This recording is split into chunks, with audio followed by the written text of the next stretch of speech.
हरे हरे राम राम राम हरे हरे।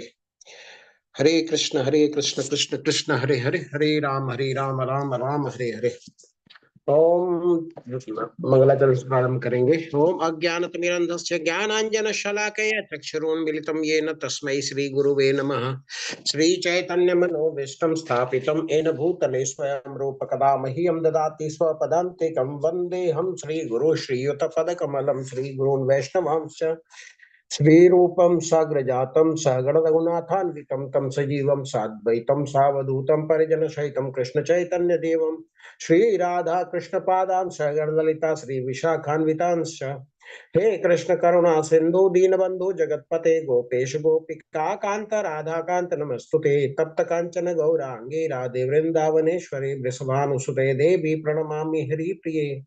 वाञ्छा नामा ओम विष्णुपादाय कृष्णप्रस्थाय भूतले श्रीमते भक्ति वेदांत स्वामिन इति नामिने। नामस्ते सरस्वती देवे गौरवाणी प्रचारिणे निर्विशेष शून्यवादी पाश्चात्य देशतारिणे। नमो महाबदान्याय कृष्ण प्रेम प्रदायते कृष्णाय कृष्ण चैतन्य नामने गौरतिशय नमः। वाञ्छाकल्पतरुभ्यश्च कृपा सिन्धुभ्यैव च पतितानां पावनेभ्यो वैष्णवेभ्यो नमो नमः। जय श्री कृष्ण चैतन्य प्रभु नित्यानंद श्री अद्वैत गदाधर श्रीवासदि गौर भक्तवृंद। हरे कृष्णा कृष्ण कृष्णा हरे हरे हरे राम राम राम हरे हरे। हरे कृष्णा कृष्ण कृष्णा हरे हरे हरे राम राम हरे हरे। हरे कृष्णा कृष्ण कृष्ण हरे हरे हरे राम राम हरे हरे। हरे कृष्ण। सभी का स्वागत है आज के सत्र में। तो हमने कल किया था अध्याय 16, जिसमें भगवान ने असुर और देवी संपद विभाग के बारे में भगवान ने बताया था। भगवान ने बताया था कि जो शास्त्र के आदेश का पालन करते हैं वो दैवी स्वभाव वाले होते हैं, और जो शास्त्र की अवहेलना करते हैं, पालन नहीं करते हैं, उनको आसुरी प्रवृत्ति का बताया था। तो अब बात ये आती है कि कुछ लोग ऐसे होते हैं जो शास्त्र का एज इट इज पालन भी नहीं करते और कंप्लीट अवहेलना भी नहीं करते। वो बीच बीच के लोग होते हैं, उनका क्या होता है उसके बारे में श्रद्धा का विभाग भगवान बताने वाले हैं। तो प्रारंभ करते हैं। प्रश्न अर्जुन के प्रश्न से प्रारंभ होता है। और तो पुस्तक ले लेंगे क्योंकि बहुत छोटा दिखाई देता है स्क्रीन में।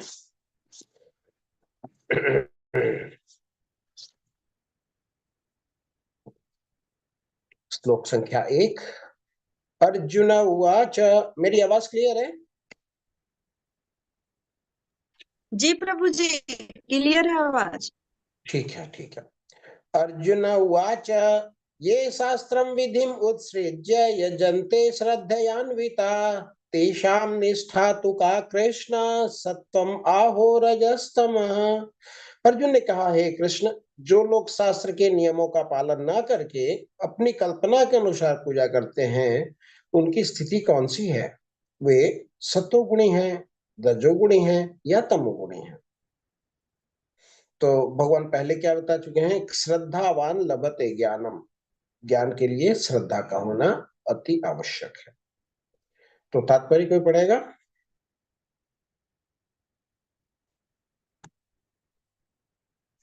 हरे कृष्णा, कोई तात्पर्य पढ़े? हरे कृष्ण प्रभु जी। हरे कृष्णा। हाँ, कोई एक पढ़े जी। हरे कृष्णा माता जी, पढ़ना है तो आप पढ़िए, नहीं तो मैं पढ़ती हूँ। ठीक है माता जी, पढ़िए आप।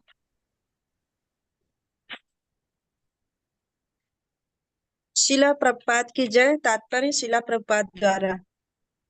चतुर्थ अध्याय में 39वें श्लोक में कहा गया है कि किसी विशेष प्रकार की पूजा में निष्ठावान व्यक्ति क्रमशः ज्ञान की अव्यवस्था को प्राप्त होता है और शांति तथा संपन्नता का सर्वोच्च सिद्धावस्था तक पहुंचता है। 16वें अध्याय में यह निष्कर्ष निकलता है कि जो शास्त्रों के नियमों का पालन नहीं करता वह असुर है और जो निष्ठा पूर्वक इन नियमों का पालन करता हुआ देव है। अब यदि कोई ऐसा निष्ठावान व्यक्ति हो तो ऐसे कतिपय नियमों का पालन करता करता हो जिनका शास्त्रों में उल्लेख न हो, तो उसकी स्थिति क्या होगी?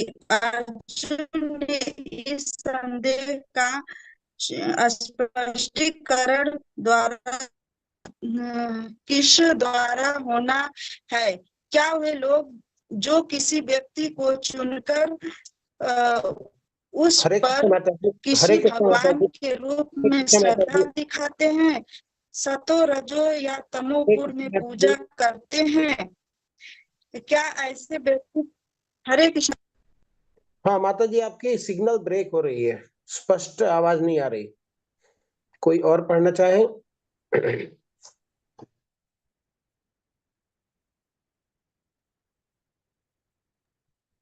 हरे कृष्ण प्रभु जी। हाँ हरे कृष्ण माता, जी आप प्रभु पढ़े, जी। उसके आगे आप पढ़े माता जी। तात्पर्य चतुर्थ अध्याय के नहीं नहीं नहीं उन नहीं, जहां तक माता जी ने पढ़ा है उसके आगे पढ़िए आप। प्रभु जी स्क्रीन थोड़ी सी बढ़ाइए ना हमारे से। ओके। हाँ नहीं, यहाँ तक ये माता जी ने यहाँ तक पढ़ा है, जो निष्ठापूर्वक इन नियमों का पालन करता है वह देव है। यदि अब यदि कोई ऐसा निष्ठावान व्यक्ति हो, हाँ यहाँ से पढ़े,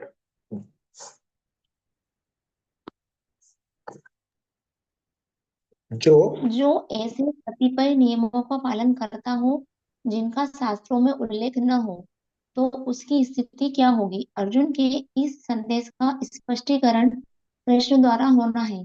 क्या वे लोग जो किसी व्यक्ति को चुनकर उस पर किसी भगवान के रूप में श्रद्धा दिखाते हैं, सतो रजो या तमोगुण में पूजा करते हैं, क्या ऐसे व्यक्तियों को जीवन की सिद्ध अवस्था प्राप्त हो पाती है?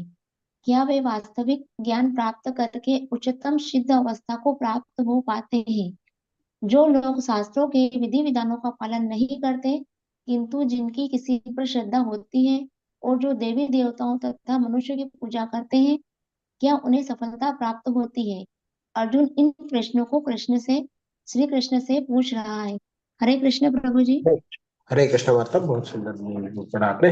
हाँ तो क्या बोलते हैं, चतुर्थ अध्याय के 39वां श्लोक में भगवान क्या बोलते हैं? श्रद्धावान लभते ज्ञानम, प्राप्त होती है। तो किसी विशेष प्रकार की पूजा में निष्ठावान व्यक्ति ज्ञान की अवस्था को प्राप्त होता है।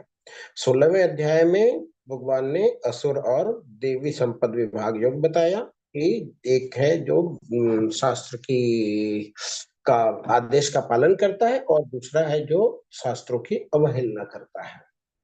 तो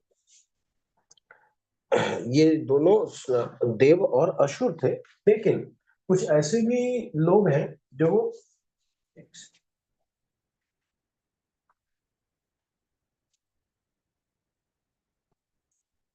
कुछ लोग ऐसे भी हैं जो स्पष्ट रूप से शास्त्रों का पालन भी नहीं करते और कंप्लीटली उसको अवहेलना भी नहीं करते हैं। तो उनकी श्रद्धा के बारे में अर्जुन पूछ रहा है। भगवान बताते आगे, त्रिविधा भवति श्रद्धा, श्री भगवान वाच, त्रिविधा भवति श्रद्धा देहिनां सा स्वभावजा, सात्वकी राजसी चैव तामसी चेति तां शृणु। श्री भगवान ने कहा, देहधारी जीव द्वारा अर्जित गुणों के अनुसार उनकी श्रद्धा तीन प्रकार की हो सकती है। कौन सी? सत्वगुणी, रजोगुणी तथा तमोगुणी। अब इस विषय में मुझसे सुनो। तो क्या बोलते हैं? त्रिधा त्रिविधा भवती श्रद्धा, तीन तरह की श्रद्धा होती है। देही नाम सा स्वभावजा, ये हमने जो देही जो व्यक्ति है उसके स्वभाव के अनुसार, अगर उनकी स्वभाव रजोगुणी है तो उनकी श्रद्धा रजोगुणी होगी, अगर स्वभाव उनका तमोगुणी है तो श्रद्धा उनकी तमोगुणी होगी, अगर उनका स्वभाव सत्वगुणी होगा तो उनके स्वभाव सत्वगुणी बताते हैं। तात्पर्य में प्रभुपाद जी बोलते हैं, जो लोग शास्त्र के विधि विधान को जानते हैं लेकिन आलस्य या कार्य विमुखता वश उसका पालन नहीं करते, वे प्रकृति के गुणों द्वारा शासित होते हैं। वे अपने सतोगुणी रजोगुणी और तमोगुणी पूर्व कर्म के अनुसार एक विशेष प्रकार का स्वभाव प्राप्त करते हैं। तो क्या विधि विधान को जानते तो हैं, लेकिन कई बार आलस्य या कार्य विमुखतावश, कार्य विमुखता मतलब कार्य करने की इच्छा नहीं हो रही है, आलस करते हैं। कई लोग ऐसे होते हैं, देखा जाता है, जो भगवान की सेवा आराधना तो शुरू करते हैं, शुरू शुरू में प्लान करते हैं कि भगवान को स्नान कराएंगे, ड्रेस चेंज करेंगे, तिलक लगाएंगे और फिर आरती करेंगे, सब कुछ करेंगे। फिर बाद में उनका थोड़ा सा आलस होता है, बोलते हैं कि रोज रोज क्यों ड्रेस चेंज करना, भगवान का ड्रेस तो गंदा होता नहीं है, 2 दिन बाद हम चेंज। धीरे धीरे वो एक सप्ताह पे आते हैं, फिर बाद में बोलते हैं चलो 1 महीना बाद भी चेंज करने से कोई दिक्कत होगा। तो धीरे धीरे धीरे धीरे वो उनकी श्रद्धा जो है घटती जाती है। ऐसा क्यों? क्योंकि कई बार आलस्य हो जाता है और कई बार कार्य विमुखता, मतलब काम करने का मन नहीं कर रहा, इतना करके काम चलाने वाले, ऐसा होता है। तो वो प्रकृति के गुण द्वारा शासित होते हैं। वे अपने सत्वगुणी रजोगुणी और तमोगुणी पूर्व कर्म के अनुसार एक विशेष प्रकार का स्वभाव प्राप्त करते हैं। पूर्व कर्म मतलब आज से पहले जो कर्म किए वो, या फिर पिछले जन्म के कर्म, जो भी हो। तो विभिन्न गुणों के साथ जीव की संगति शाश्वत चलती रही है। चूंकि जीव प्रकृति के संसर्ग में रहता है, तो प्रकृति के गुण के अनुसार ही विभिन्न प्रकार की मनोवृत्तियां अर्जित करता है। लेकिन यदि कोई प्रमाणिक गुरु की संगति करता है और उसके तथा शास्त्रों के विधि विधान का पालन करता है, तो उसकी यह मनोवृत्ति बदल सकती है। मतलब वो कोई अपने स्वभाव पहले से लेकर के आया, उसके अनुसार वो कार्य करता है। लेकिन कई बार क्या होता है कि हमारा संपर्क गुरुदेव से हो जाता है, या कोई वैष्णव से होता है, सिद्धों से हो जाता है, वो जब बताते हैं हमें कैसे करना है कैसे नहीं करना है, तो हमारी श्रद्धा थोड़ी सी दृढ़ता पूर्ण हो जाती है और हमारी मनोवृत्ति बदल सकती है। विवाह क्रमशः अपनी स्थिति तमोगुण से सतोगुण और रजोगुण से सतोगुण में परिवर्तित कर सकता है। अर्थात कि ये क्रिया तो ऐसी है कि तमोगुण से रजोगुण, रजोगुण से सतोगुण में जाता है। लेकिन वैष्णव का अगर कृपा हो जाए, अगर गुरुदेव का कृपा हो जाए, तो वो तमोगुण से सीधा सतोगुण में भी जा सकता है, या फिर रजोगुण से सीधा सतोगुण में जा सकता है। कहने का तात्पर्य यह है कि प्रकृति के किसी गुण विशेष में अंधविश्वास करने से ही व्यक्ति सिद्धि प्राप्त नहीं कर सकता। उसे प्रमाणिक गुरु के संगति में रहकर बुद्धि पूर्वक बातों पर विचार करना होता है, तभी वह उच्चतर गुण की स्थिति को प्राप्त हो। आगे बढ़ते हैं।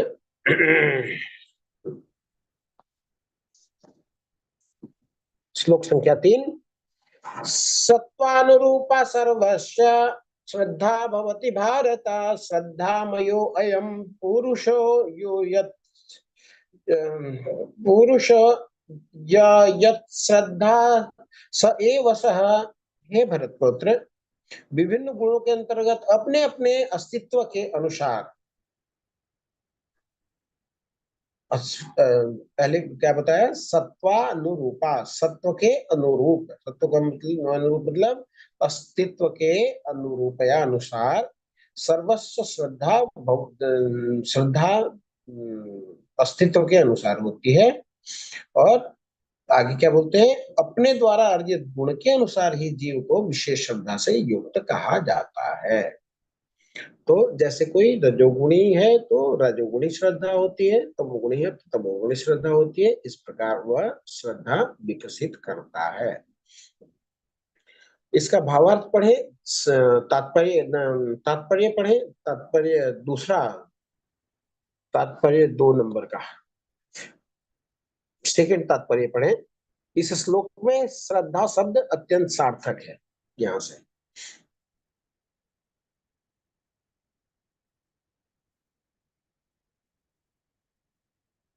कोई पढ़ रहा है? हरे कृष्ण प्रभु जी। हरे कृष्ण। इस श्लोक में श्रद्धा शब्द अत्यंत सार्थक है। श्रद्धा मूलतः सतोगुण से उत्पन्न होती है। मनुष्य की श्रद्धा किसी देवता, किसी कृत्रिम ईश्वर या मनोधर्म में हो सकती है, लेकिन प्रबल श्रद्धा सात्विक कार्यों से उत्पन्न होती है। किंतु भौतिक बद्ध जीव में कोई भी कार्य पूर्णतः शुद्ध नहीं होता, सब मिश्रित होते हैं, वे शुद्ध सात्विक नहीं होते। शुद्ध सत्व दिव्य होता है। शुद्ध सत्व में रहकर मनुष्य भगवान के वास्तविक स्वभाव को समझ सकता है। जब तक श्रद्धा पूर्णतः सात्विक नहीं होती, तब तक वह प्रकृति के किसी भी गुण से दूषित हो सकती है। प्रकृति के दूषित गुण हृदय तक फैल जाते हैं, अतएव किसी विशेष गुण के संपर्क में रहकर हृदय जिस स्थिति में होता है, उसी के अनुसार श्रद्धा स्थापित होती है। यह समझना चाहिए कि यदि किसी का हृदय सत्वगुण में स्थित है तो उसकी श्रद्धा भी सत्वगुणी है। यदि हृदय रजोगुण में स्थित है तो उसकी श्रद्धा रजोगुणी है, और यदि हृदय तमोगुण में स्थित है तो उसकी श्रद्धा तमोगुणी होती है। इस प्रकार हमें संसार में विभिन्न प्रकार की श्रद्धाएं मिलती हैं, और विभिन्न प्रकार की श्रद्धाओं के, प्रभु जी थोड़ा सा ऊपर कर लीजिए,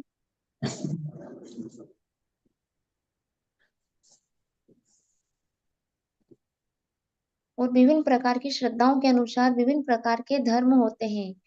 धार्मिक श्रद्धा का असली सिद्धांत सत्वगुण में स्थित होना होता है, लेकिन चूंकि हृदय कलुषित रहता है, अतएव विभिन्न प्रकार की धार्मिक सिद्धांत पाए जाते हैं। श्रद्धा की विभिन्नता के कारण ही पूजा भी भिन्न भिन्न प्रकार की होती है। हरे कृष्ण प्रभु जी। हाँ, तो क्या बोलते हैं यहाँ पे कि श्रद्धा तो गुणी होती है, लेकिन हृदय अगर रजोगुण में स्थित है तो श्रद्धा रजोगुणी होगी, क्योंकि ये संसार में शुद्ध श्रद्धा शुद्ध सतोगुण की कमी होती है। हमेशा ये मिक्सिंग में होता है, कुछ ना कुछ इसके साथ मिला हुआ होता है। तो सत्वगुण के साथ में रजोगुण तमोगुण मिला होता है, शुद्ध सत्व नहीं होता है। शुद्ध सत्व किसका होता है? वो वैष्णव का होता है, वो भक्तों का होता है। तो हम भक्त अभी नहीं है, वो अभी हमारा मिक्सिंग वाला बात है। इसीलिए हमें जो भक्तों का ग्रंथ है, जैसे भगवत गीता, भागवतम, ये सब शुद्ध सत्व वाले ग्रंथ हैं। शुद्ध सत्व वाले ग्रंथ हमें, जब हम शुद्ध सत्व की अवस्था में होते हैं तभी हमें बार बार सुनने का इच्छा होती है, अदरवाइज हमें आलस होता है। क्यों? क्योंकि हमारी श्रद्धा जो है मिक्स है, हमें शुद्ध सत्व में नहीं है।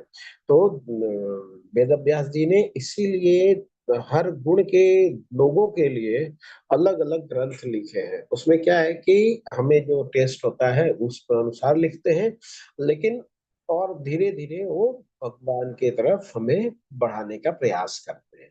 तो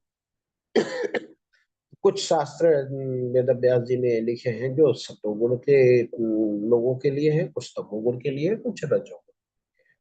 पुराण भी इसी तरह 18 पुराण को 6 पुराणों में डिवाइड किया गया है। 6 तमोगुण के लिए है, 6 रजोगुण के लिए और 6 सतोगुण के लिए है। और ये जो भागवत महापुराण है ये शुद्ध सत्व के लिए है। तो कई लोग तो हाँ, इसके बारे में बताते हैं कि श्रद्धा के विभिन्नता के कारण ही पूजा भी भिन्न भिन्न प्रकार की होती है। आगे बढ़ते हैं। अब जो सतोगुणी है, रजोगुणी है और तमोगुणी है, उनकी आराधना कैसे होती है उसके बारे में भगवान बताते हैं। क्या बोलते हैं? यजन्ते सात्विका देवान यक्ष यक्ष राक्षांसी राजसा प्रेतान भूत गणांश्चैन्ये यजन्ते तामसा जना। सतोगुणी व्यक्ति देवताओं को पूजते हैं, रजोगुणी यक्ष राक्षसों की पूजा करते हैं तथा तमोगुणी व्यक्ति भूत प्रेत को पूजते हैं। कोई तात्पर्य पढ़े? हरे कृष्ण प्रभु जी। हाँ, हरे कृष्ण माता, पढ़िए पहला तात्पर्य। शिला प्रभुपाद की जय। शिला प्रभुपाद द्वारा इस श्लोक में भगवान विभिन्न ब्राह्मण बाह्य कर्मों के अनुसार पूजा करने वालों के प्रकार बता रहे हैं। शास्त्र के आदेश अनुसार केवल भगवान ही पूजनीय है, लेकिन जो शास्त्रों के आदेशों से अभिज्ञ नहीं या उन पर श्रद्धा नहीं रखते हुए अपनी गुण स्थिति के अनुसार विभिन्न वस्तुओं की पूजा करते हैं। जो लोग सतोगुणी है वे सामान्यतः देवताओं की पूजा करते हैं। इन देवताओं में ब्रह्मा, शिव तथा अन्य देवता यथा इंद्र, चंद्र तथा सूर्य सम्मिलित है। देवता कई है। सतोगुणी लोग किसी विशेष अभिप्राय से किसी विशेष देवता को पूजा करते हैं। इसी प्रकार जो रजोगुणी है वे यक्ष राक्षसों की पूजा करते हैं। हमें स्मरण है कि द्वितीय विश्व युद्ध के समय कलकत्ता का एक व्यक्ति हिटलर की पूजा करता था, क्योंकि भला हो उस युद्ध का उसने उसमें काले धंधे से प्रचुर धन संचित कर लिया था। इसी प्रकार जो रजोगुणी तथा तमोगुणी होते हैं वे सामान्यतः किसी प्रबल मनुष्य को ईश्वर के रूप में चुन लेते हैं। वे सोचते हैं कि कोई भी व्यक्ति ईश्वर की तरह पूजा जा सकता है और फल एकासा होगा। हाँ, यहाँ पर हरे हरे कृष्ण। कृष्ण प्रभु जी। बताइए, बस ये रहने देते हैं। तो क्या बताते हैं कि इसमें विभिन्न कर्मों के अनुसार पूजा करने वालों के बारे में बता रहे हैं, और शास्त्र के आदेश अनुसार केवल भगवान ही पूजनीय है। लेकिन लोग को समझ में नहीं आती, इसलिए ये सब किसी की भी पूजा शुरू करते हैं। और क्या करते हैं, जो सात्विक लोग होते हैं वो देवता की पूजा करते हैं, राजसिक जो लोग होते हैं यक्ष राक्षस की पूजा करते हैं, और जो तामसिक होते हैं वो भूत प्रेत की पूजा करते हैं। तो पूजा का अर्थ ये नहीं है कि भूत के पीछे पीछे घंटी लेकर के घंटी बजाना शुरू कर देते हैं या अगरबत्ती पीछे घुमाना शुरू कर देते हैं। ये जो घंटी बजाना, अगरबत्ती दिखाना, दीपक दिखाना, ये तो अभिव्यक्ति है, ये तो बाहरी है क्रियाकलाप, कई कार्यकलाप है जिसके द्वारा हम आराधना को प्रदर्शित करते हैं। लेकिन पूजा करने का अर्थ है कि मन में भावना किसके प्रति है। मान लीजिए कोई सेलिब्रिटी का आप फोटो अपने घर में रखा हुआ है, इसका मतलब है कि आप उस सेलिब्रिटी जैसा बनना चाहते हैं, आप उसकी पूजा करना शुरू कर दिए। अब भले ही आप उनको अच्छत ना चढ़ाएं, अगरबत्ती ना दिखाएं, घंटी ना बजाएं, कुछ ना करें, तो पूजा का अर्थ ये है कि उसको आप अल्टीमेट मान रहे हैं, उसको आप रोल मॉडल मान रहे हैं और उसके तरह आप बनना चाहते हैं।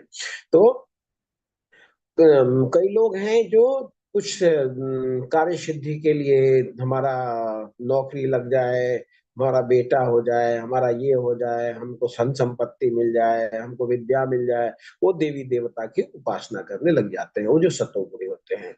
और जो रजोगुणी होते हैं, अच्छा यहाँ जाने से धन में तरक्की होती है, चलो हम यहाँ पे चलते हैं, किसी बाबा ने कुछ बोल दिया वो पीछे उठ के लग जाते हैं, कोई यक्ष की पूजा करने लग जाता है, कोई राक्षस ही क्यों ना हो, वो उसकी पूजा करने लग जाता है। क्यों?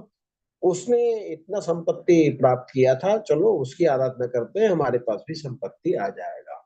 या फिर तमोगुणी है, वो क्या करते हैं, वो किसी का कष्ट पहुंचाने का प्रयास करते हैं, उसका ऐसा हो जाए, उसके ऐसा होने के लिए क्या करना है, भूत की उपासना करते हैं। ये दक्षिण विधि जो होती है, जो तंत्र मंत्र, जो ओझा और ये सब जो तांत्रिक होते हैं, ये सब के चक्कर में पड़ के क्या करते हैं, ये किसी का नुकसान पहुंचाने का प्रयास करते हैं। पता लग जाता है कि कोई पेड़ के नीचे कोई भूत है, तो उसकी आराधना शुरू कर देते हैं। किस लिए? ताकि हम किसी को कष्ट कैसे पहुंचाए। तो तमोगुणी है वो भूत प्रेत की उपासना करते हैं, जो रजोगुणी है वो यक्ष राक्षस की उपासना करते हैं। बहुत आप लोगों ने देखा होगा, दीपावली के दिन में कुबेर यंत्र करे, ये टोटका करे, ऐसा करे तो ऐसा करे, बहुत सारे चीज होते हैं। तो भगवान ये बताते हैं कि उपासना भी गुण के अनुसार ही होती है। अब आगे 5 और 6 में चलते हैं। अशास्त्र विहितम घोरम तप्यन्ते ये तपो जना, दंभ अहंकार संयोक्ता कामराग बलान्विता कर्षयन्त शरीरस्थं भूतग्रामं वचेतसः मां चैवान्त शरीरस्थ तान्वि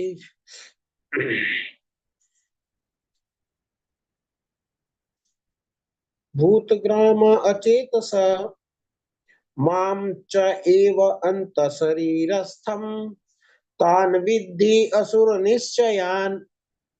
जो लोग दंभ तथा अहंकार से अभिभूत होकर शास्त्र विरुद्ध कठिन तपस्या और व्रत करते हैं, जो काम तथा आसक्ति द्वारा प्रेरित होते हैं, जो मूर्ख हैं तथा जो शरीर के भौतिक तत्वों को तथा शरीर के भीतर स्थित परमात्मा को कष्ट पहुंचाते हैं, वे असुर कहे जाते हैं।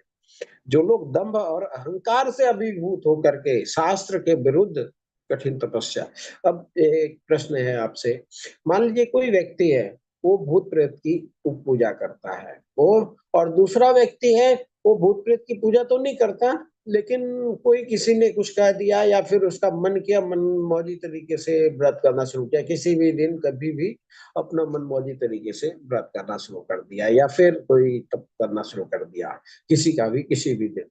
तो ये दोनों में से बेटर कौन है?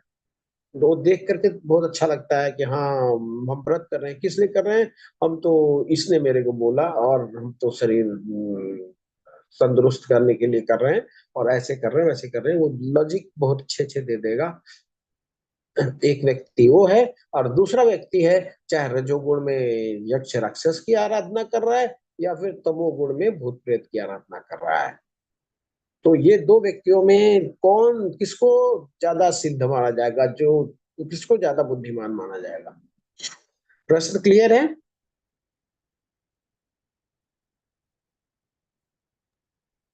प्रश्न प्रभु जी फिर से जरा सा बता दीजिए। हाँ, भगवान बता रहे हैं कि सतोगुणी ऐसा करते हैं, रजोगुणी ऐसा करते हैं, तमोगुणी ऐसा करते हैं। कोई एक व्यक्ति है जो तमोगुणी है, वो भूत प्रेत की उपासना करता है, और एक दूसरा व्यक्ति है, वो मनमाने ढंग से कुछ भी व्रत कर लेता है, कुछ भी उपासना कर लेता है, कुछ भी कर लेता है, लेकिन देख करके वो लॉजिकल कुछ कुछ बात कर देता है, वो अच्छा भी देख के लगता है। तो ये दोनों में से कौन सा बेटर है?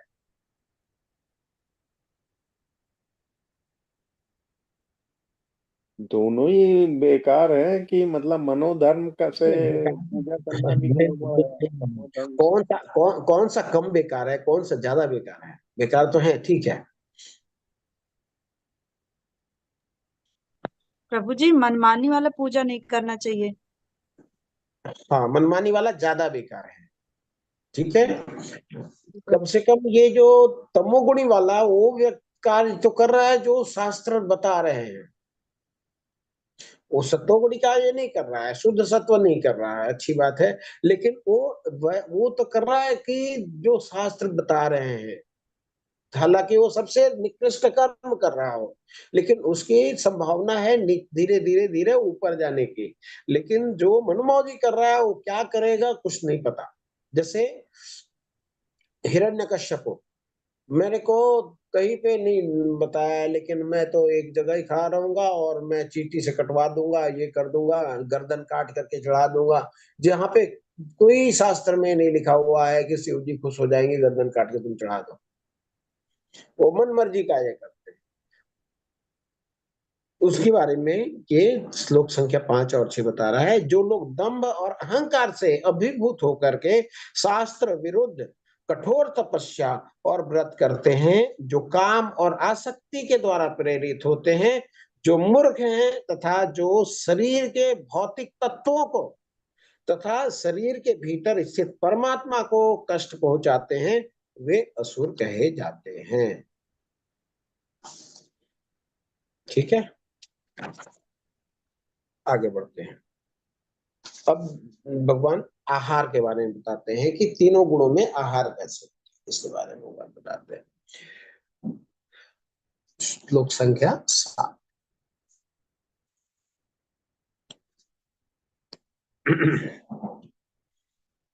आहार तो अपि सर्वस्व त्रिविधा भवति प्रिय यज्ञ तप तथा दानम तेषां भेदम इमं शृणु।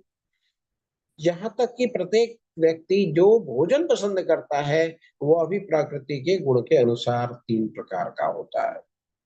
यही बात यज्ञ तपस्या तथा दान के लिए भी सत्य है। क्या बोल रहे हैं? आहार 3 प्रकार का होता है, यज्ञ 3 प्रकार का होता है, तपस्या भी 3 प्रकार का होता है और दान भी 3 प्रकार का होता है। उसके भेद के बारे में भगवान बोलते हैं वो तुम उनके विषय में सुनो। क्या बताते हैं? आयु सत्व बल आरोग्य सुख प्रीति विवर्धना रस्या स्निग्धा स्थिरा हृदया आहार सात्विका प्रिया। क्या बोल रहे हैं? जो भोजन सात्विक व्यक्तियों को प्रिय होता है वह आयु बढ़ाने वाला, जीवन को शुद्ध करने वाला, बल स्वस्थ सुख तथा तृप्ति प्रदान करने वाला होता है। ऐसा भोजन रसमय स्निग्ध स्वस्थप्रद तथा हृदय को भाने वाला होता है। ये ऐसा भोजन किसको पसंद है? वो सात्विक व्यक्ति को, सतोगुणी व्यक्ति। आगे रजोगुणी के बारे में बताते हैं। क्या बोलते हैं? कटु अम्ल लवणा तीक्ष्ण तीक्ष्ण रुक्ष विदाहीन आहार राजस इष्ठा दुख शोकामय प्रदा। अत्यधिक तिक्त, बहुत ज्यादा तीखा, खट्टा, नमकीन, गरम, चटपटे, शुष्क तथा जलन उत्पन्न करने वाले भोजन रजोगुणी व्यक्तियों को प्रिय होते हैं। ऐसे भोजन दुख शोक तथा रोग उत्पन्न करने वाले होते हैं। जैसे भोजन किसको प्रिय होते हैं? रजोगुणी व्यक्ति को प्रिय होते हैं। आगे तामसी के लिए बताते हैं भगवान। क्या बोलते हैं? यात्यामम गतरसम पुति पर्युषितम च यत् पर्युषितम च यत् उच्छिष्टम अपि च अमेध्यम भोजनम तामसम प्रियम भोजनम तामस प्रियम। क्या बोलते हैं? खाने से 3 घंटे पूर्व पकाया गया स्वादहीन वियोजित एवं सड़ा जुट्ठा तथा अस्पृश्य वस्तुओं से युक्त भोजन उन लोगों को प्रिय होता है जो तामसी होते हैं। तो क्या बोलते हैं? तामसी लोगों को 3 घंटा से बाद पकाने के 3 घंटे बाद वाला भोजन पसंद है। तो भगवान तो यहाँ पे 3 घंटा बोल रहे हैं। अमूमन तो ऐसा देखा जाता है कि फ्रिज के अंदर 3-3 दिन पुराना खाद्य पदार्थ रखे रहते हैं, उनको क्या कहेंगे? भगवान खा लेंगे। तो तामसी लोग क्या करते हैं? वो बासी, जिसको बोलते हैं बासी भोजन, जिसमें स्वाद खत्म हो गया हो, स्वादहीन वियोजित एवं सड़ा जुठा तथा अस्पृश्य वस्तु से युक्त भोजन उन लोगों को प्रिय होता है जो तामसी होते हैं। तो आज के दिन में एक प्रोडक्ट है जो बहुत सारे लोग खाते हैं, उसका कोई टेस्ट भी नहीं है और जो कई दिन पुराना होता है। कोई बता सकता है वो क्या है?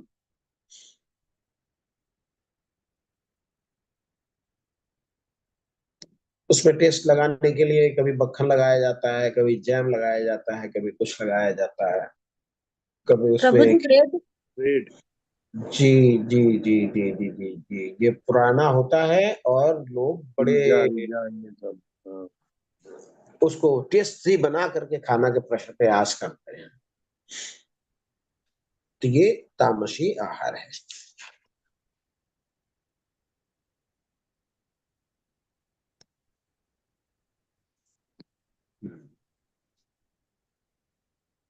आगे चलते हैं। श्लोक संख्या 11।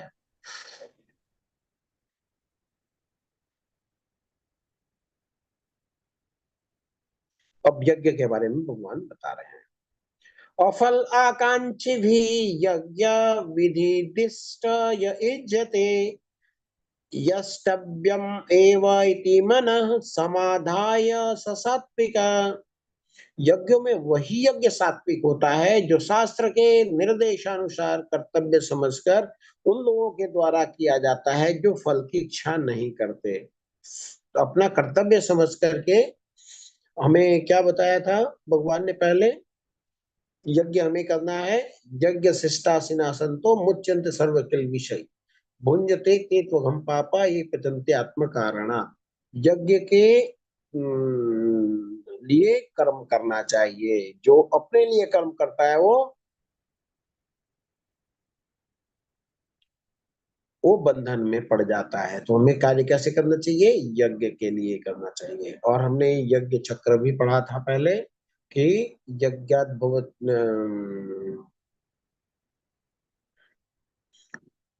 बताया था कि इस जो व्यक्ति है वो अन्न पर आश्रित है, अन्न यज्ञ पर आश्रित है। यज्ञ यज्ञ से वर्षा होती है और वर्षा से अन्न होता है। तो यज्ञ कर्म सब उद्भव बताया था भगवान ने कि यज्ञ चक्र। तो जो बिन फल की इच्छा के बिना कर्तव्य समझकर जो यज्ञ किया जाता है उसको सात्विक यज्ञ कहा जाता है। और वो कैसे किया जाता है? वो शास्त्र के निर्देश के अनुसार किया जाता है, उसको सात्विक यज्ञ कहते हैं। अब राजसिक यज्ञ कैसे होता है? अभिसंधाय तो फलम दंभ अर्थम अपि च यत्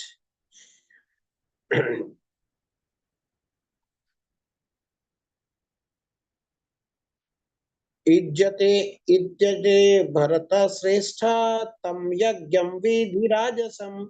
लेकिन हे भरत श्रेष्ठ, जो यज्ञ किसी भौतिक लाभ के लिए या गर्व बस किया जाता है उसे तुम राजसी जानो।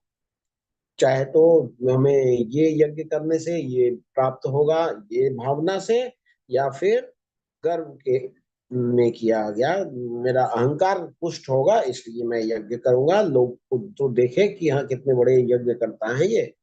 अगर इस भावना से यज्ञ करेंगे तो वो राजसिक यज्ञ कहा जाता है। और तामसी विधिहीनम,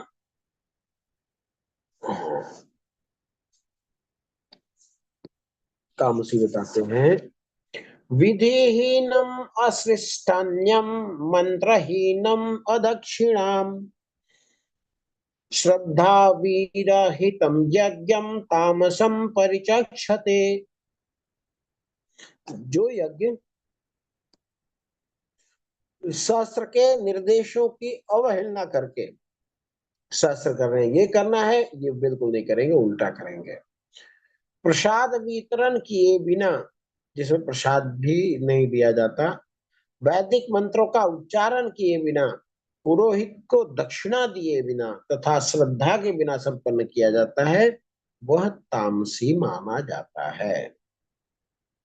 तात्पर्य वो छोटा सा है, पढ़ते हैं।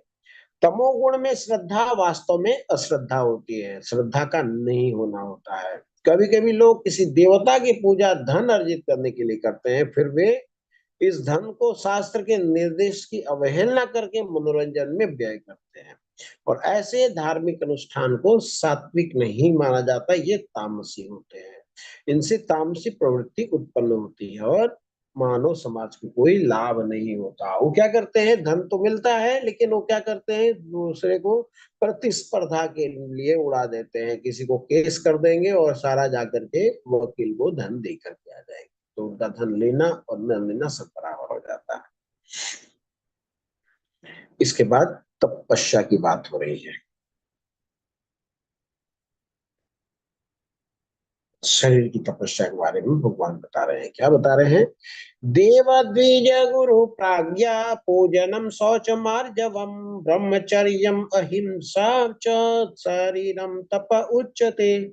परमेश्वर, ब्राह्मणों, गुरु, माता पिता जैसे गुरुजनों की पूजा करना तथा पवित्रता, सरलता, ब्रह्मचर्य और अहिंसा ही शारीरिक तपस्या है। शारीरिक तपस्या क्या क्या है?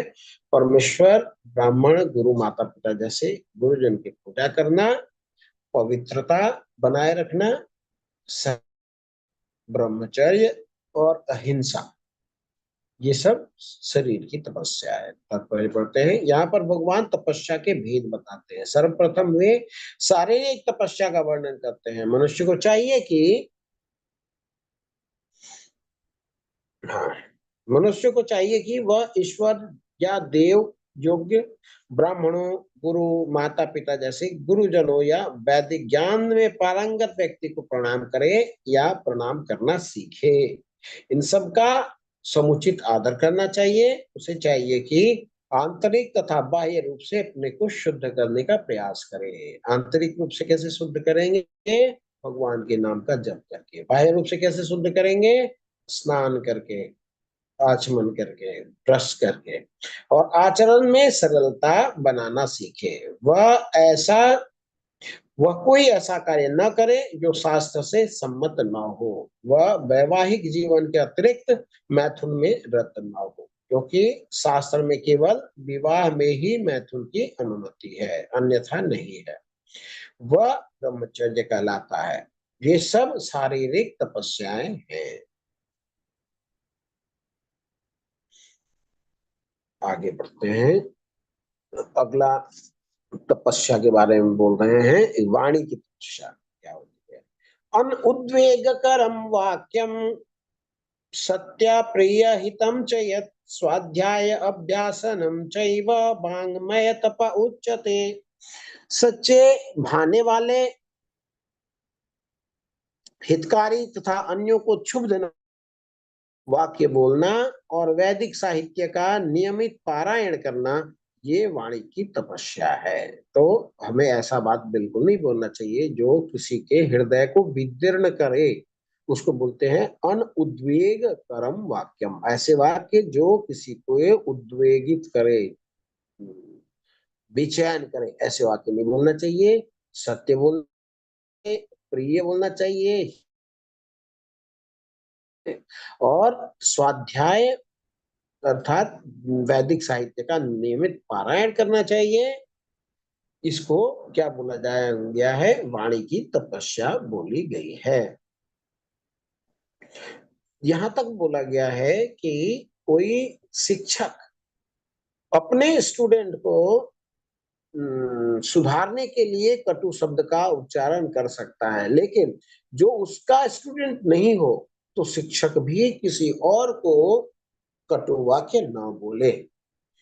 इसको बोलते हैं वाणी की तपस्या। आप मान लीजिए कोई गलत कर रहा है, लेकिन ये देखना जरूरी है क्या आपकी अथॉरिटी है उसको सुधार करने की? अगर नहीं है तो आपको उसको क्षुब्ध नहीं करना चाहिए।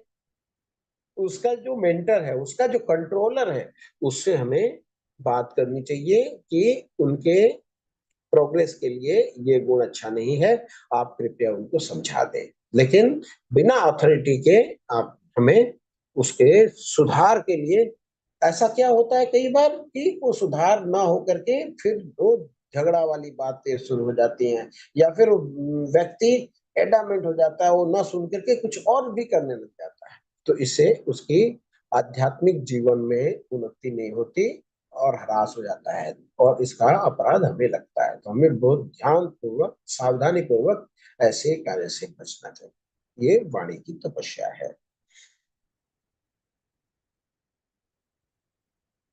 तात्पर्य कोई पढ़ेगा?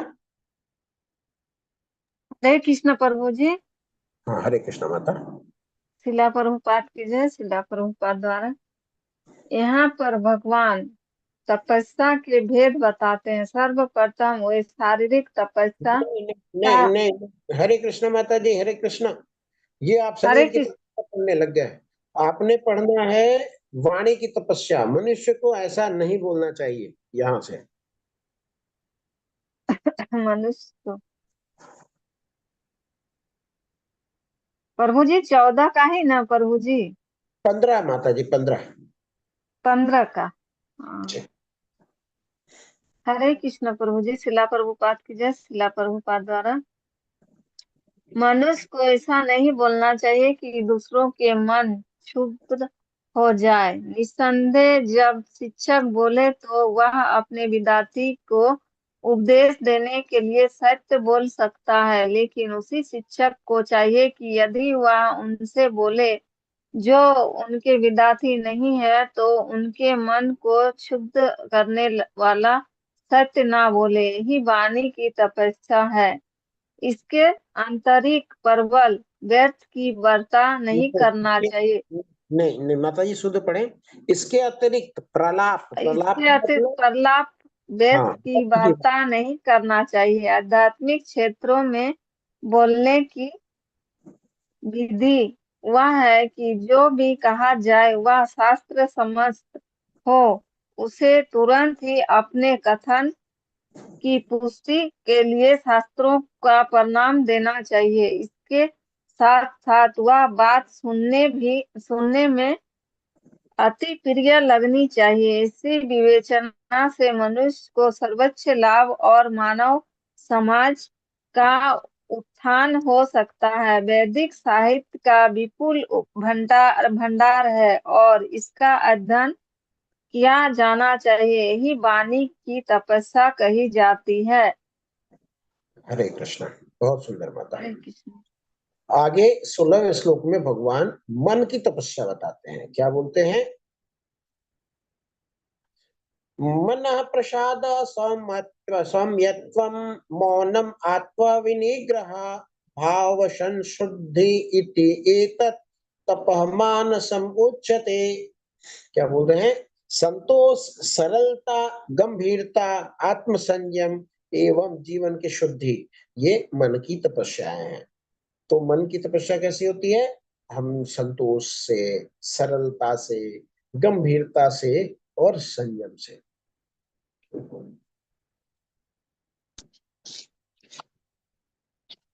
इसका तात्पर्य पढ़े तो हरे कृष्ण प्रभु जी। हरे कृष्ण शिला माता। प्रभुपाद की जय। शिला प्रभुपाद द्वारा मन को संयमित बनाने का अर्थ है उसे इंद्रियां तृप्ति से विलंग करना। उसे इस तरह प्रशिक्षित किया जाना चाहिए जिससे वह सदैव परोपकार के विषय में सोचे।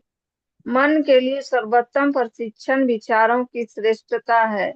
मनुष्य को कृष्ण भावनावृत्ति से विचलित नहीं होना चाहिए और इंद्रियां भोग से सदैव बचना चाहिए।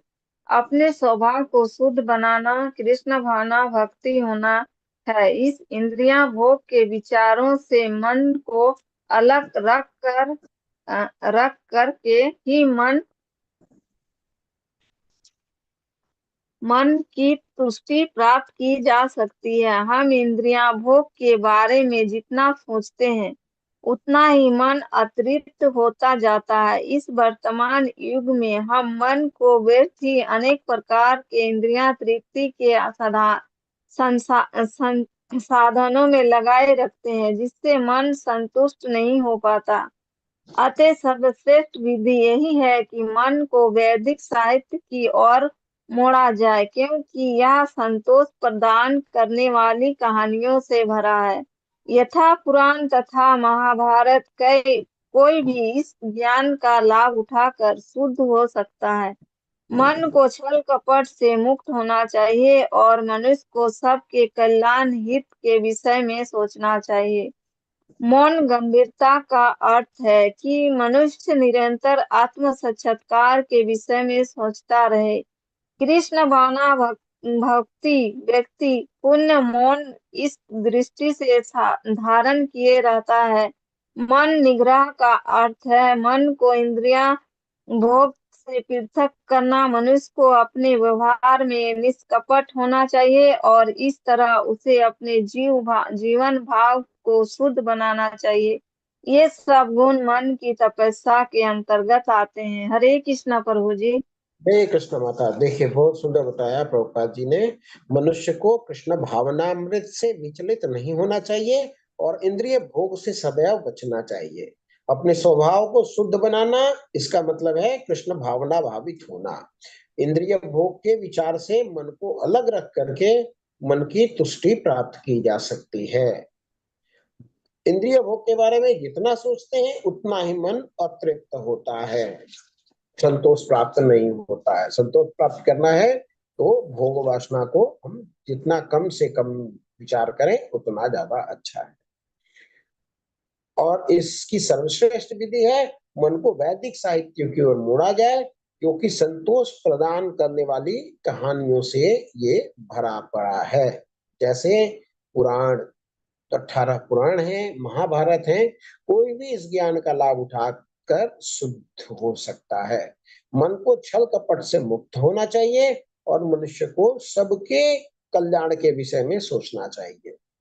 और मन निग्रह का अर्थ है मन को इंद्रिय भोग से दूर करना, पृथक करना। मनुष्य को अपने व्यवहार में निष्कपट होना चाहिए और इस तरह उसे अपने जीवन को शुद्ध बनाना चाहिए। ये सब मन की तपस्या के अंतर्गत आता है। आगे बढ़ते हैं, श्लोक संख्या 17। श्रद्धया पर्यतप्तं तपः तत्त्रिविधं नरे अफल आकांक्षिभिर्युक्ते सात्विकं परिचक्षते। भौतिक लाभ की इच्छा न करने वाले तथा केवल परमेश्वर में प्रवृत्त मनुष्यों द्वारा दिव्य श्रद्धा से संपन्न यह 3 प्रकार का तपस्या सात्विक तपस्या कहलाता है। तो ये जो मन और शरीर और वाणी से जो तपस्या बताया, ये सब सात्विक तपस्या के अंतर्गत आता है। अब राजसी तपस्या के बारे में भगवान क्या बताते हैं? सत्कार, हाँ, सत्कार मान पूजार्थम तपः दंभेन च एव यत् क्रियते तत् इह प्रोक्तम राजसम चलम अध्रुवम। जो तपस्या दंभ पूर्वक तथा सम्मान, सत्कार एवं पूजा कराने के लिए संपन्न की जाती है, वह राजसी अर्थात रजोगुणी कहलाती है। वह न तो स्थायी होती है और न शाश्वत होती है। तो दंभ क्या होता है? दंभ बोला गया है, कल बताया गया था। कोई बताएगा दंभ का अर्थ क्या होता है?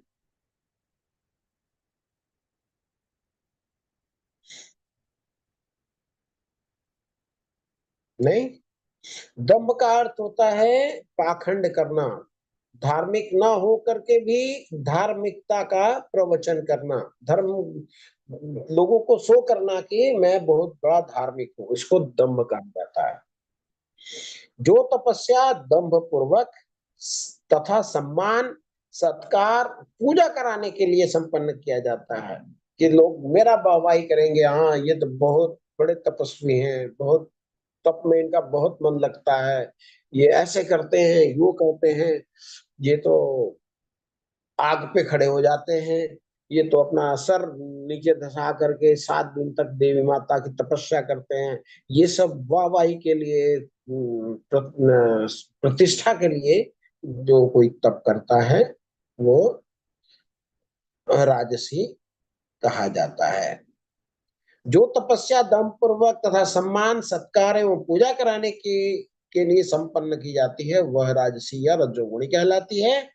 यह न तो स्थायी होती है और न शाश्वत, इससे न अस्थायित्व होता है। ये 4 दिन में सब लोग भूल जाते हैं, कोई आगे नहीं आता है, और ये शाश्वत तो है नहीं, मैंने लॉन्ग टर्म में इसका कोई बेनिफिट नहीं है। आगे बढ़ते हैं, श्लोक संख्या 19।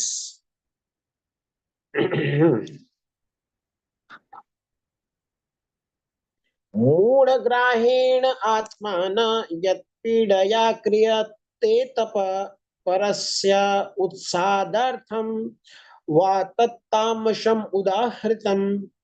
मूर्खतावश आत्म उत्पीड़न के लिए या अन्य को विनष्ट करने या हानि पहुंचाने के लिए जो तपस्या की जाती है, वह तामसी कहलाती है। मूर्खतापूर्ण तपस्या के ऐसे अनेक दृष्टांत हैं, तात्पर्य में प्रभुपाद जी बताते हैं। जैसा कि हिरण्यकश्यपु जैसे असुरों ने अमर बनने तथा देवताओं का वध करने के लिए कठिन तप किया। उसने ब्रह्मा से ऐसी ही वस्तुएं मांगी थी, लेकिन अंत में वह भगवान द्वारा मारा गया। किसी असंभव वस्तु के लिए तपस्या करना निश्चय ही तामसी तपस्या है। जैसे एक असुर ने किया था शिव जी की तपस्या, मैं जिसके सर पे रखूं उसका सर फट जाए। देखिए कितना कितना अच्छा उसका उपयोग है। आगे बढ़ते हैं, श्लोक संख्या 20।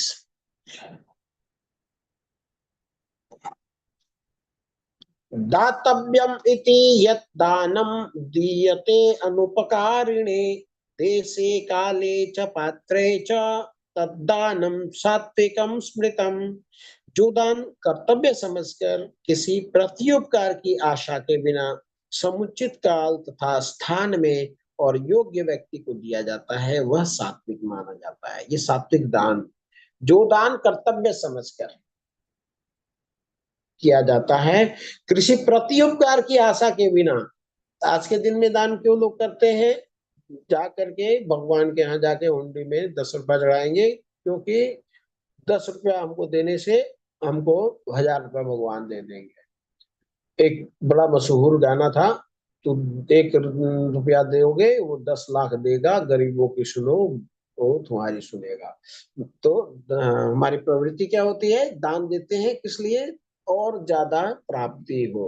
तो वो सात्विक दान नहीं है।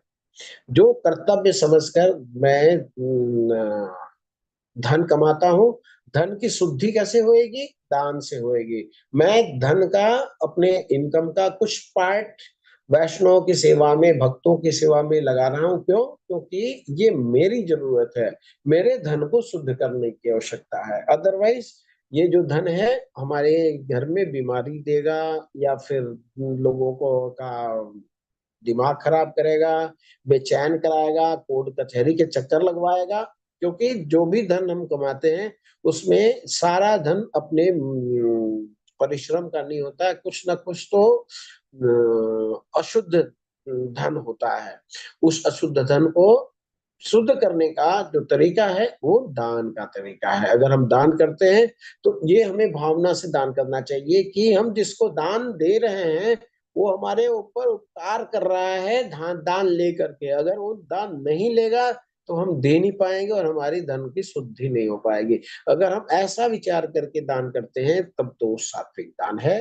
अगर हम ये विचार से करते हैं कि मैं इतना दे रहा हूँ उतना मुझे रिटर्न मिलना चाहिए, या फिर अगर मैं ये सोच के दे रहा हूँ कि मैं अगर नहीं देता तो बेचारा भूखे मर जाता, अगर ये भावना से दे रहा हूँ कि ये दान सात्विक नहीं है। ऐसे पढ़ते हैं, जो दान कर्तव्य समझकर किसी प्रत्युपकार की आशा के बिना समुचित काल, स्थान और योग्य व्यक्ति को दिया जाता है वह सात्विक माना जाता है।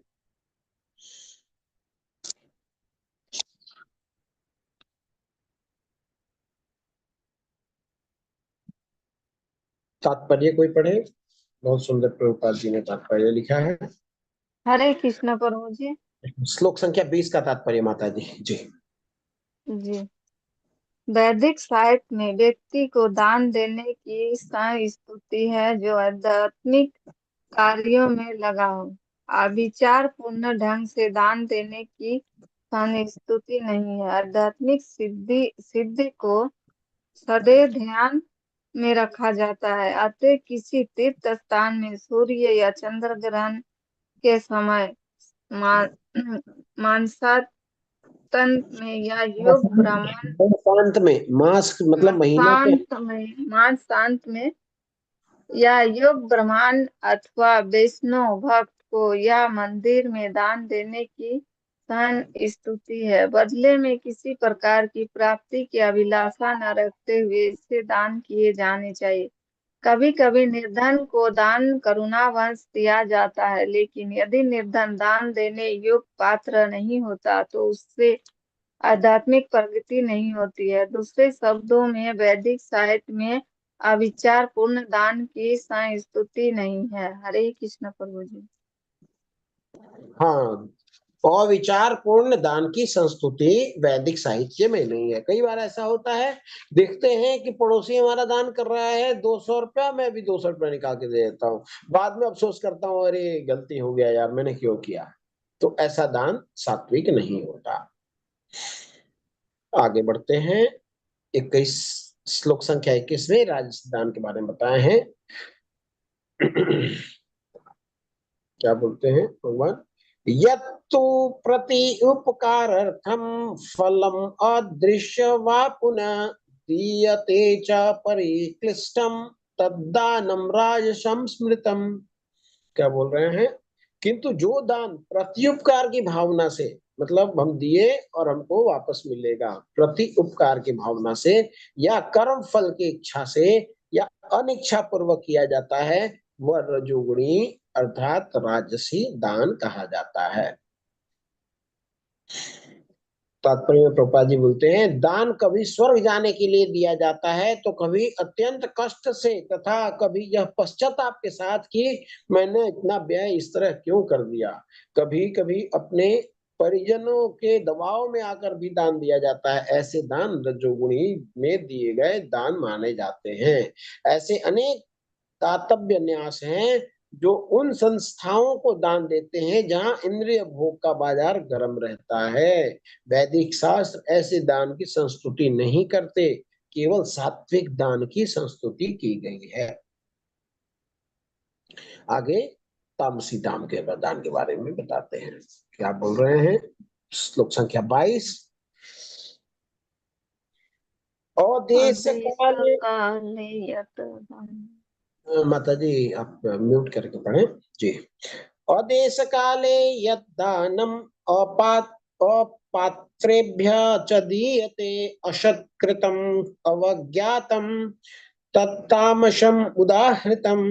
तथा जो दान किसी पवित्र स्थान में अनुचित समय में किसी अयोग्य व्यक्ति को या बिना समुचित ध्यान तथा आदर से दिया जाता है वह तामसी कहलाता है। कई लोग जुआ खेलने के लिए मांगते हैं किसी से, और कई लोग बड़ा शौक से उनको दान देते हैं। कोई शराब पीने के लिए दान मांगता है, उसको भी लोग दे देते हैं। तो ये दान जो है ये तामसी कहलाता है। आगे बढ़ते हैं, श्लोक संख्या 23।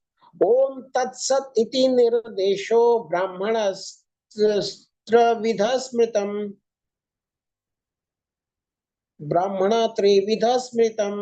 ब्राह्मणास्तेन वेदाच यज्ञाच विहिता पुरा। सृष्टि की आदि काल से ओम तत्सत ये 3 शब्द परब्रह्म को सूचित करने के लिए प्रयुक्त किए जाते रहे हैं।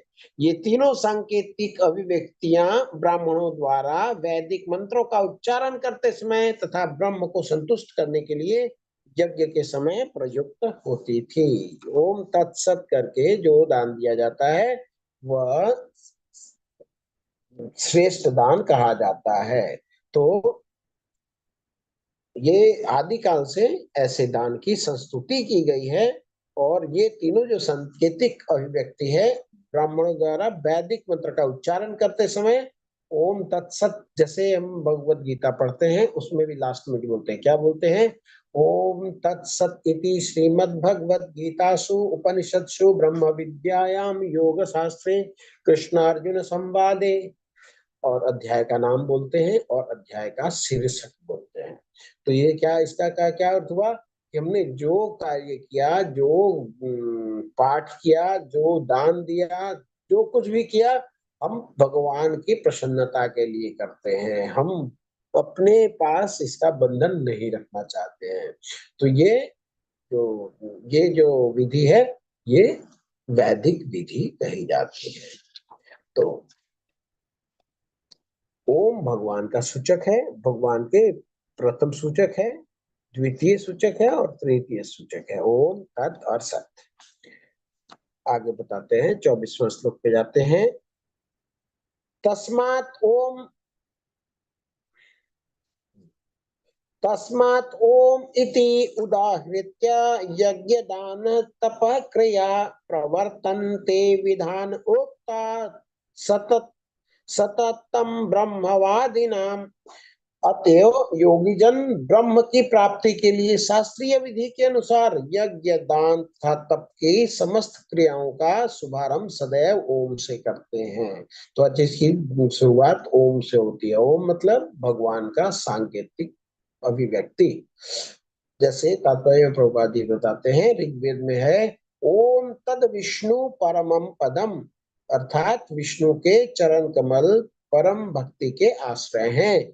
भगवान के लिए संपन्न हर एक क्रिया सारे कार्य क्षेत्र की सिद्धि निश्चित कर देती है। अब तत् के बारे में भगवान क्या बताते हैं।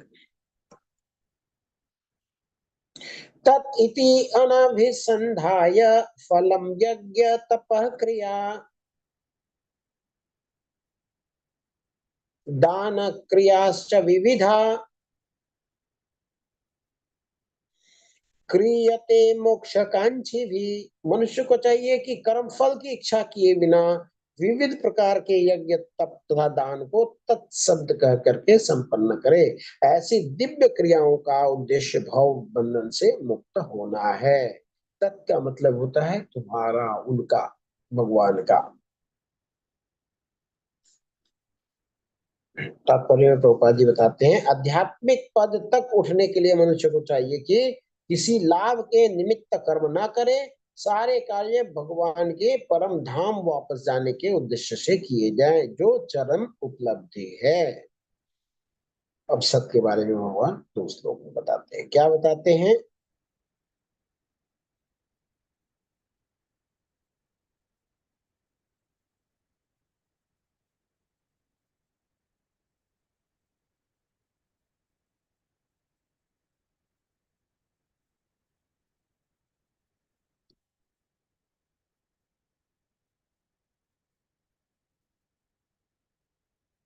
हाँ, सद्भावे साधु भावे च सत् इति एतत् प्रयुज्यते प्रशस्ते प्रशस्ते कर्मणि तथा सत् शब्द पार्थ युज्यते यज्ञे तपसे दाने च स्थिति सत् इति च युज्यते कर्म च एव तत् तीर्थ्यम सत् इति एव विधीयते। क्या बोलते हैं? परम सत्य भक्तिमय यज्ञ का लक्ष्य है और उसे सत शब्द से अभिहित किया जाता है। सत मीन्स यथार्थ में जो है। परम सत्य भक्तिमय यज्ञ का लक्ष्य है और उसे सत शब्द से अभिहित किया जाता है। हे प्रजापुत्र, ऐसे यज्ञ का संपन्न करता लाता है। जिस प्रकार यज्ञ तप तथा दान के सारे कर्म भी जो परम पुरुष को प्रसन्न करने के लिए संपन्न किए जाते हैं वो सत्य हैं। सारे वो सत्य रूप पेड़ जिसको बोला जाता है। कोई तात्पर्य पढ़े प्रभुपाद जी का दिया हुआ? हरे कृष्ण प्रभु जी, शिला प्रभुपाद की जय, शिला प्रभुपाद द्वारा। प्रस्तते कर्माणि अर्थात नियत कर्म सूचित करते हैं कि वैदिक साहित्य में ऐसी कई क्रियाएं निर्धारित है जो गर्भधान से लेकर मृत्यु तक संस्कार के रूप में है। ऐसे संस्कार जीव की चरम मुक्ति के लिए होते हैं। ऐसी सारी क्रियाएं के समय ओम तत्सत उच्चारण करने की स्तुति की जाती है। सद्भाव तथा साधु भाव आध्यात्मिक स्थिति के सूचक है। कृष्ण भावनामृति में कर्म करना सद है और जो व्यक्ति कृष्ण भावनामृति के कार्यों के प्रति सचेत रहता है वह साधु कहलाता है। श्रीमद् भागवतम में कहा गया है कि भक्तों की संगति से आध्यात्मिक विषय स्पष्ट हो जाता है। इसके लिए सत्ता पर प्रसंगत शब्द व्यवहित हुए हैं। बिना सत्संग के दिव्य ज्ञान उपलब्ध नहीं हो पाता। किसी की दीक्षित करते समय यह योग प्रवृत्ति धारण करते समय ओम तत्सत शब्दों का उच्चारण किया जाता है। इसी प्रकार सभी प्रकार के यज्ञ करते समय ओम तत्सत या 12 ही चरम लक्ष्य होता है। तत्थिरियम शब्द ब्रह्मा का प्रतिनिधित्व करने वाले किसी भी कार्य में सेवा करने का सूचक है, जिसमें भगवान के मंदिर में भोजन पकाना तथा सहायता करने जैसी सेवाएं या भगवान के यश का प्रसार करने वाला अन्य कोई भी कार्य सम्मिलित है। इस तरह ओम तत्सत शब्द समस्त कार्यों को पूरा करने के लिए कई प्रकार के प्रयुक्त किए जाते हैं। हरे कृष्ण प्रभु जी। हरे कृष्ण माता, बहुत सुंदर पढ़ा माता जी। कर्तव्य गर्भाधान से लेकर के मृत्यु संस्कार तक के रूप में है और ऐसे संस्कार जीव को चरम मुक्ति के लिए होते हैं। और ऐसी सारी क्रियाओं के समय ओम तत्सत उच्चारण करने की संस्तुति की गई है। सद्भाव और साधुभाव आध्यात्मिक स्थिति के सूचक हैं, और भागवतम में भी कहा गया है कि भक्तों की संगति से आध्यात्मिक विषय स्पष्ट हो जाता है। इसके लिए सतांग प्रसंगात शब्द व्यवहृत हुआ है। बिना सत्संग के दिव्य ज्ञान उपलब्ध नहीं हो पाता। तो किसी को भी दीक्षित करते समय या यज्ञोपवीत धारण कराते समय ओम तत्सत शब्द का उच्चारण किया जाता है, और उसको ओम तत्सत समस्त कार्यों को पूरा करने के लिए कई प्रकार से प्रयुक्त किया जाता है।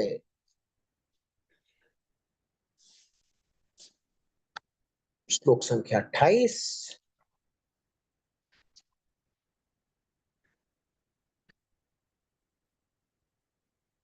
अश्रद्धया हुतं दत्तं तपः तप्तं कृतं च यत् असत् असत् इति उच्यते पार्थ, न च तत्प्रेत्य न ऊइह। हे पार्थ, श्रद्धा के बिना यज्ञ दान तप के रूप में जो भी किया जाता है वह नश्वर है, वह असत कहलाता है, और इस जन्म और अगले जन्म दोनों में ही व्यर्थ हो जाता है। अर्थात कोई भी श्रद्धा के बिना अगर यज्ञ किया गया, दान दिया गया, तपस्या की गई, वो सब ये सब असत हो जाता है और नश्वर हो जाता है, और इसका कोई लाभ कभी भी नहीं मिलता है, न आज न कल, अदा कभी। तो हमें कुछ भी कार्य करें हमें श्रद्धा से करना चाहिए।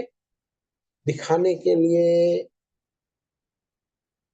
पूरा करने के लिए उद्देश्य से नहीं करना चाहिए। तात्पर्य कोई पढ़े? हरे कृष्ण प्रभु जी। हरे कृष्ण। शिला प्रभुपाद की जय। शिला प्रभुपाद द्वारा चाहे यज्ञ हो, दान हो या तप हो, बिना आध्यात्मिक लक्ष्य के व्यर्थ रहता है। अतः ऐसे श्लोक में यह घोषित किया गया है कि ऐसे कार्य उत्कृष्ट है। प्रत्येक कार्य कृष्ण भावनामृति में रहकर बाह्य के लिए किया जाना चाहिए। संपूर्ण वैदिक साहित्य में भगवान में श्रद्धा की स्तुति की गई है।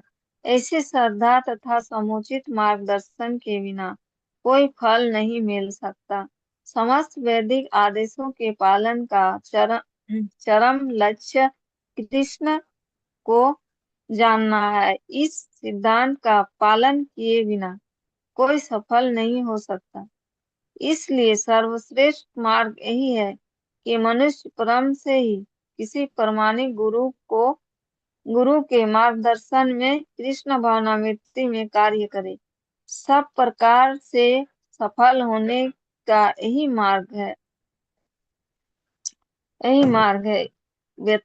बद्ध अवस्था में लोग देवताओं को भूतों या कुबेर जैसे यज्ञों की पूजा के प्रति आकृष्ट होते हैं। यद्यपि सतोगुण, रजोगुण तथा तमोगुण से श्रेष्ठ है, लेकिन जो व्यक्ति कृष्ण भावना भक्ति को ग्रहण करता है वह प्रकृति के इन तीनों गुणों को पार कर जाता है। यद्यपि कर्मिक उन्नति की विधि है, किंतु शुद्ध भक्तों की संगति से यदि कोई कृष्ण भावना मृत्यु ग्रहण करता है तो वह सर्वश्रेष्ठ मार्ग है।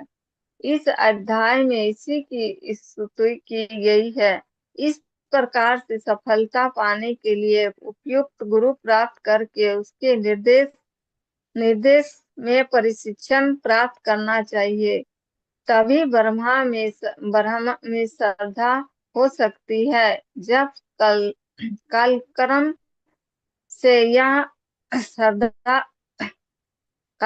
से यह श्रद्धा परिपक्व होती है तो इसे श्रेष्ठ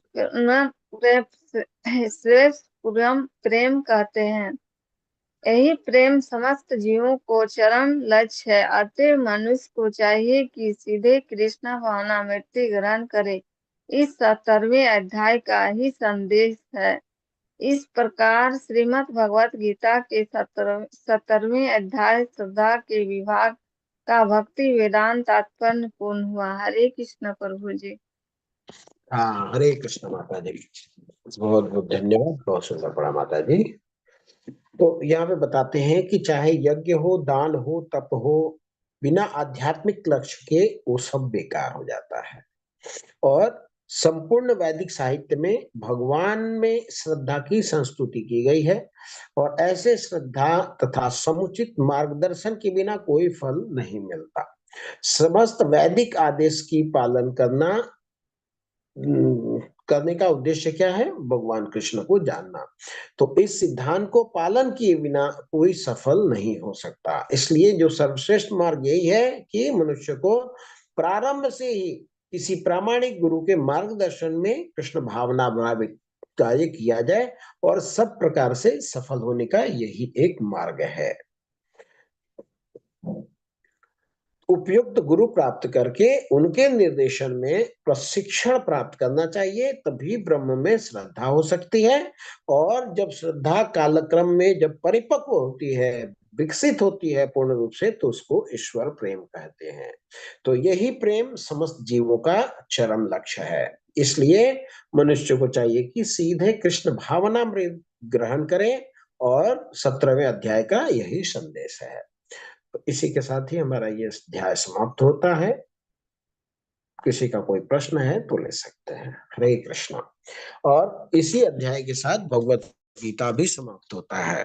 अब 18वां जो अध्याय है वो सारे भगवत गीता का निचोड़ एक सार रूप में, जैसे अध्याय 2 था वैसे ही अध्याय 18 भी है, उसको हम कल करेंगे।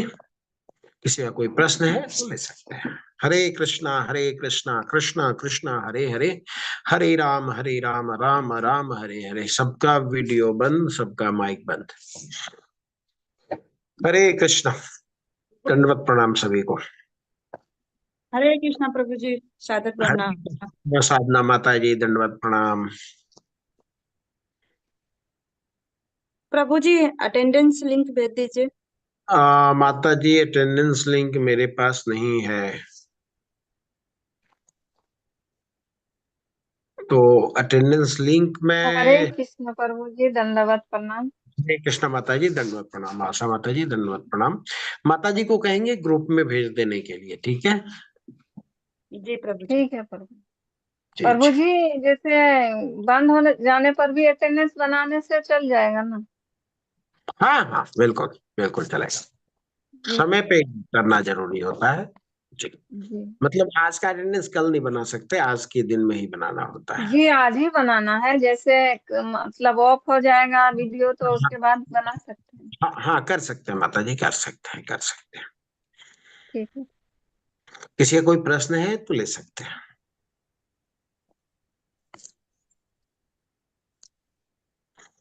और प्रश्न नहीं है तो फिर क्लास को विराम देते हैं। वैष्णव प्रणाम करके। वांछा कल्पतरुभ्यश्च कृपा सिंधुभ्य एव च पतितानां पावनेभ्यो वैष्णवेभ्यो नमो नमः। अनंत कोटि वैष्णव वृंद की जय। श्रील जय प्रभुपाद भगवान की जय वाणी भगवद गीता की जय। सभी जय भक्तों की जय। सारे आचार्य वृंद की जय। वैष्णव जय। को की जय। आप सब भक्तों की जय। हरे कृष्णा कृष्ण कृष्णा हरे हरे, हरे हरे राम राम हरे राम हरे, हरे हरे। हरे हरे कृष्ण कृष्ण कृष्ण कृष्ण कृष्ण हरे हरे हरे, हरे। हरे हरे राम राम हरे राम हरे, हरे हरे हरे कृष्ण कृष्ण कृष्ण कृष्ण हरे हरे, हरे हरे राम राम हरे राम हरे, हरे हरे हरे। कृष्ण। सबको दंडवत प्रणाम। हरे कृष्णा प्रभु जी, सादर प्रणाम। हरे कृष्ण।